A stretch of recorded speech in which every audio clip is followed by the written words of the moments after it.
तिकडे मुंबईच्या cup parade परिसरातील मच्छीमार नगरमध्ये ई बाईकच्या बॅटरीचा स्फोट होऊन एका किशोरवयीन मुलाचा मृत्यू झालाय। या घटनेमध्ये इतर 3 जण जखमी झाल्याचं देखील कळतंय।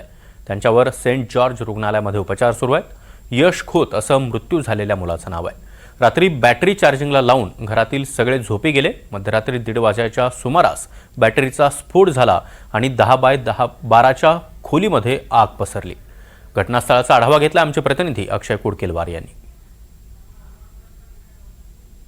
मुंबईच्या कप परेडमध्ये चार्जिंगला लावलेल्या ई बाईकच्या बॅटरीचा स्फोट होऊन एका मुलाचा मृत्यू झाला आहे, तर 3 जण गंभीररित्या जखमी झालेले आहेत। ज्या ठिकाणी ही घटना घडली त्या मच्छीमार कॉलनीमध्ये मी सध्या आहेत। कप परेड परिसरामधील मच्छीमार कॉलनी क्रमांक 5 मध्ये आहे आणि याच ठिकाणी आपण जर बघितलं तर यश खोत, त्याचा भाऊ आणि त्यांचे 2 मित्र हे या ठिकाणी झोपले होते। रात्री 1:30 ते 2 वाजताच्या सुमारास अचानक या ठिकाणी जे बॅटरी चार्जिंगला लावली होती दुचाकीची ई बाईकची, तिचा स्फोट झाला। आपण बघतोय हे बॅटरीचे अवशेष देखील याच ठिकाणी पडून आहे आणि स्फोट झाल्यानंतर ह्या संपूर्ण परिसरामध्ये आग लागली। आग लागल्यानंतर या ठिकाणी यश खोत जो 10व्या वर्गामध्ये शिकणारा 15 वर्षीय मुलगा याच ठिकाणी जो बिछाना अंथरलेला आहे, जे अंथरूण पडलेला आहे, त्या अंथरुणावरती झोपला होता, तो देखील आगीच्या भक्ष्यस्थानी सापडला आणि त्याचा उपचारादरम्यान मृत्यू झाला। तर इतर 3 जणांवर मुंबईच्या सेंट जॉर्ज रुग्णालयामध्ये उपचार सुरू आहे। त्यांची देखील त्यापैकी एकाची प्रकृती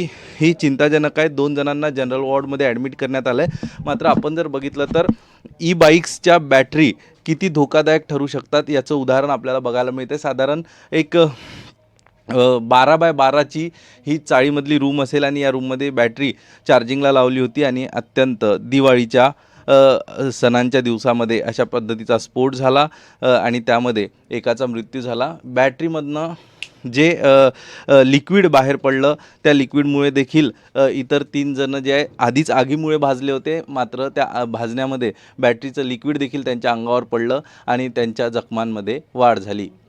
कॅमेरा पर्सन अरविंद मोरेसह अक्षय कुडकेलवार, NDTV मराठी, मुंबई।